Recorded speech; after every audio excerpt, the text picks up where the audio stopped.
Bedroom 2 hiyo. Bedroom 2. Kuna bafu na choo ndani ama ni nje? Ni nje. Bafu na choo ndani. Bado najipanga haja kamilika vile. Sasa kama tunavyoona hapa, bedroom ya kwanza, bedroom ya pili kwa pale juu, si ndio?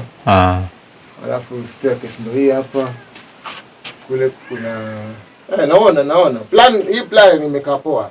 Plan imekaa vizuri. Imetulia? Imetulia mwanangu. Na imekupendezea pia wewe. Hongera sana kwako. Na staircase umeipangaje hii? Hii umetengeneza na material gani?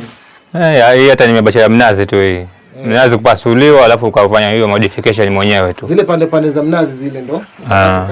Kachanganya. Okay. Kabisa. Naona. Paka ukote huko tumetumia minazi. Minazi hiyo.